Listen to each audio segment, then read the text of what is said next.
Hey guys, Nathan here from Running Warehouse Australia. So normally I'd introduce you to some new and fun shoes that we've got in recently, but I think it's a time as we get towards the end of 2019, maybe we can look at the best of 2019. So here are some favorites from Rochelle and I from the year that was.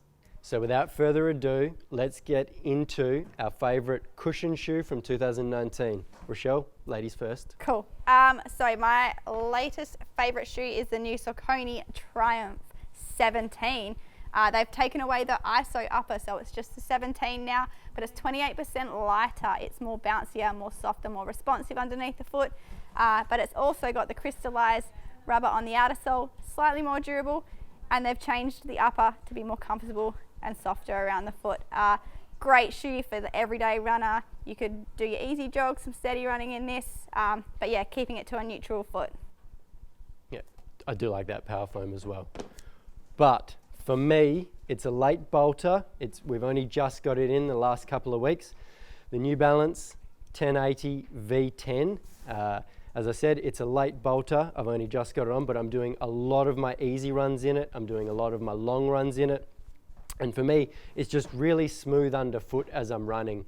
It's not something I'd probably normally look at in the 1080 range. I'd normally sit in a more mid-weight, kind of Brooks Ghost or something like that, but you can't get this off my foot at the moment for an easy day. So again, I'm doing anywhere from my 7K easy morning runs up to 20 plus K weekend long runs, the New Balance 1080 V10. All right, let's get a little bit lighter. Let's go into that lightweight daily trainer. And Rochelle, again, you're up first. Sweet. So the New Balance Beacon version 2 is my favorite lightweight trainer. A great tempo running shoe, great steady running shoe.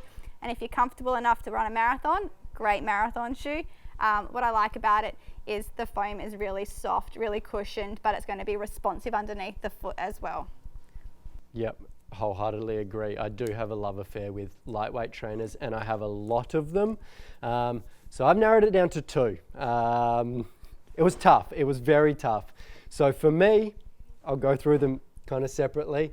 For me, the Skechers Performance GOrun Razor 3 Hyperburst, that Hyperburst midsole.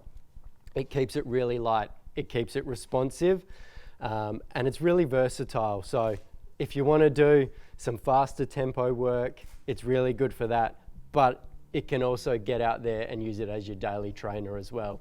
So that's one of them. And my second that I've had to narrow it down to is the HOKA Rincon. I went away recently and my wife only allowed me to take one shoe for the whole long weekend.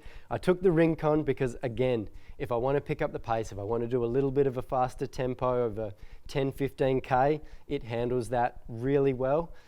And then again, it's got that HOKA cushioning that is really nice underfoot, and they both get you through your stride really comfortably and quick if you need to.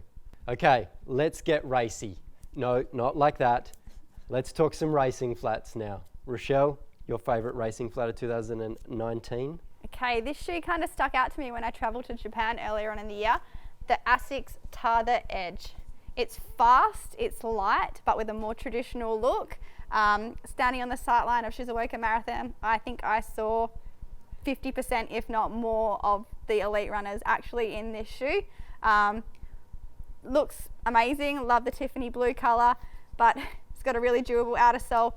Great racing flat from 5Ks to a marathon, and I would comfortably run a marathon myself in this shoe. I'd only run up to 10K in it, but we're obviously two very different people, and it is an unbelievably good shoe, and you do see a lot of marathoners wearing it. For me, for a half marathon, I would go something with a little bit more cushion, but I'm a little bit older, a little bit heavier than Rochelle. Just a little. So for me, the Carbon X. I've run a marathon in it. I'd run another marathon in it. It's got that cushion underfoot when you need it, but the plate just stiffens it up as you go through, and it really propels you forward. And I wouldn't say I ran a marathon comfortably, but it made it enjoyable. And I've spoken about this shoe before. It did make it at least enjoyable. But again, I've gone two. So I have a second racing flat, and for me, I used to be fast, but as I mentioned, I'm older and slower now.